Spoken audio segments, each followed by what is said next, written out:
Когда мы думаем о творчестве, то представляем себе полную свободу. Бесконечное время, неограниченный набор инструментов, отсутствие правил. Но что если мы ошибаемся? Что если настоящее творчество и креативность рождаются не из свободы, а из ограничений? Сегодня я расскажу вам, как ограничения помогают создавать гениальные проекты и как они могут помочь стать креативней.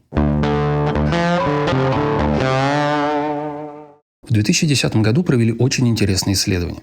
На самом деле это одна из вариаций старого популярного исследования. Звучит очень странно, но в этом и есть суть всех психологических исследований. Из какой-то странной идеи или эксперимента они всегда делают интересные выводы. В этом примере двум группам людей дали одно и то же задание – придумать как можно больше способов использования обычной скрепки. Одним просто дали скрепку и сказали придумать хоть что-нибудь, а вторым поставили условия. Вы астронавт, потерпевший крушение на Марсе. У вас из инструментов осталась только скрепка. Гравитация слабее, кислорода мало, нужно выжить. Придумайте, как можно использовать скрепку именно в этих условиях. Та группа, у которой были ограничения, справились с заданием лучше. В обычных условиях мы видим у предмета только его основное привычное назначение. Для нас скрепка – это в первую очередь то, чем скрепляют бумагу.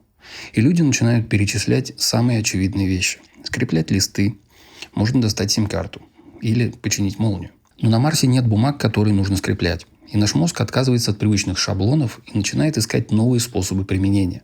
Скрепка уже может стать рычагом, контактом для замыкания какой-нибудь электрической цепи или даже деталью самодельного инструмента. Психологи называют это творческим ограничением.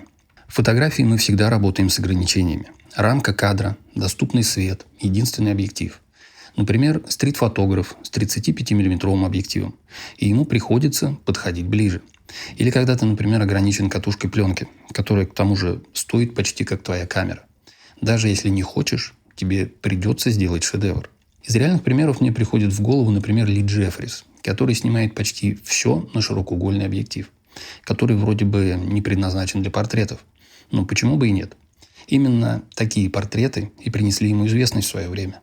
Задание «придумать что угодно» слишком широкое. Мозг теряется в вариантах. А вот ограничения создают конкретную проблему, которую уже нужно решить. Это сужает фокус и направляет всю энергию в одну сторону. Мозг начинает работать. По этой причине лично мне больше нравится снимать портреты не в профессиональной студии, где несколько разных светильников, десятки софтбоксов, а со своим одним источником и отражателем. И на месте уже посмотреть, что еще можно придумать. В современном мире столько всяких разных инструментов, пресеты, камеры, теперь еще нейросети. Можно найти любую приблуду на любой случай жизни. И кажется, что именно вот без нее нет смысла даже начинать. Но я уверен, что у вас было все с точностью да наоборот. Когда чего-то нет, то начинаешь колхозить, и получается даже лучше, чем мог себе представить. Когда у тебя нет всего, приходится быть находчивым и оригинальным. Не знаю, как вы, а я очень люблю, когда из говна и веток получается что-то придумать. В общем, если вы хотите чуть больше свободы, нужно создать себе рамки. И есть 3 самых классических способа это сделать. Одно фокусное расстояние на неделю. Это 100% заставит вас увидеть мир по-другому. И я уверен, я знаю, о чем говорю. Мне часто присылают объективы на обзор, и пока я не перехожу к съемке самого обзора, то снимаю практически все только на него. И к концу недели или 2 это всегда мой любимый объектив. Даже несмотря на какие-то косяки, я уже привыкаю видеть именно через него. И мне совершенно не важно, сколько там миллиметров. Второй неплохой способ, который я иногда практикую, это съемка в ЧБ.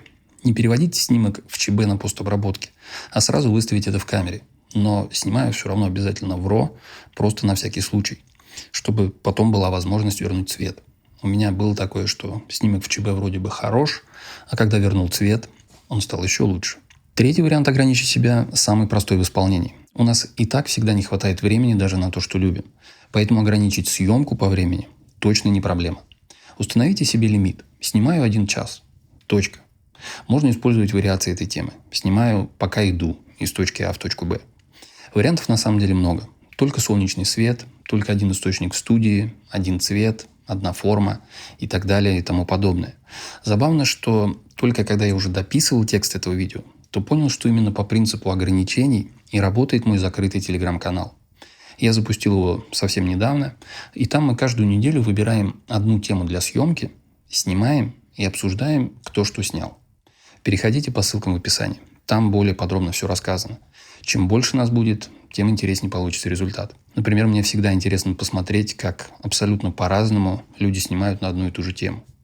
Ведь ограничение – это одно из самых сильных упражнений в фотографии. По такому же принципу работают, на мой взгляд, все правила в фотографии. Загоняют нас в рамки, чтобы мы потом пытались из них выбраться, создавая что-то интересное. Так что в следующий раз, когда будет какой-то творческий затык, попробуйте не добавлять что-то новое, а попробуйте все убрать. И посмотрите, что получится. Лайк, подписка, колокольчик. Все ссылки в описании. Увидимся в следующем видео. Пока.